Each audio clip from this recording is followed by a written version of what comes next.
শুধু দর্শক মন্ডলী, অত্যন্ত সুখবর।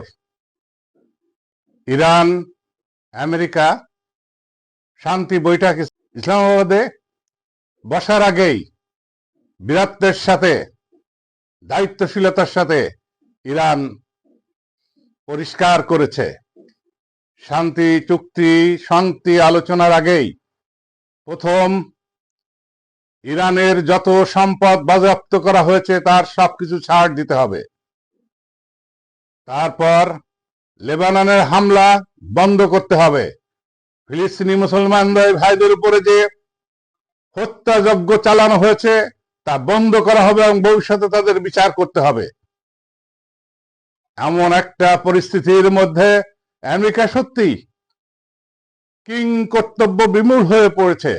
ইরান এত শক্তি, এত ইমানের বলে বলিয়ান, তারা মৃত্যুকে আলিঙ্গন করার জন্য যেন উন্মুখ হয়ে রয়েছে। হুমকি ধামকি ট্রাম্প কথাই না করল, সব গুড়িয়ে দিবে, শত বছরের সভ্যতাকে মাটির সাথে তুলোধুনো করে মিশিয়ে দিবে। তাতেও ইরানকে দমাতে পারে নাই।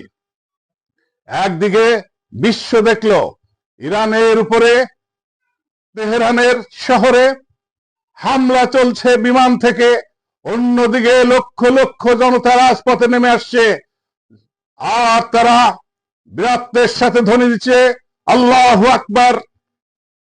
দেখলাম টিভিতে টেলিকাস্ট করছে, সেই সাংবাদিকও ভয় পাচ্ছে না, তিনি হাত দিয়ে পিছে দেখাচ্ছেন যে আমার পিছে বিমান হামলা চলছে।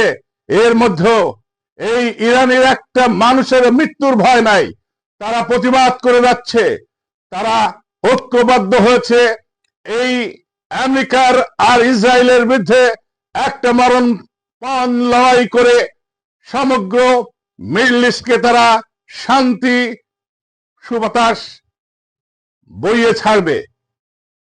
ট্রাম্প চতুর্দিকে তাকিয়ে দেখছে, কেউ তার পক্ষে নাই, না আছে নিজের দেশে, না আছে নিজের ক্যাবিনেটে, না আছে মিত্র পুরানো যারা ছিল ন্যাটো, কেউ তার এই পাগলামতে সায় দিচ্ছে না। আর যত রকম যে পাগলামই হোক, ইরান বুঝিয়ে দিয়েছে যে যুদ্ধের ময়দানে দাঁতে দাঁত দিয়ে কামড়িয়ে কিভাবে সাহসের সাথে লড়াই করতে হয়, সেই লড়াই আমেরিকাকে বুঝিয়ে দিয়েছে যে ইরানকে এত সহজে কাবু করা যাবে না।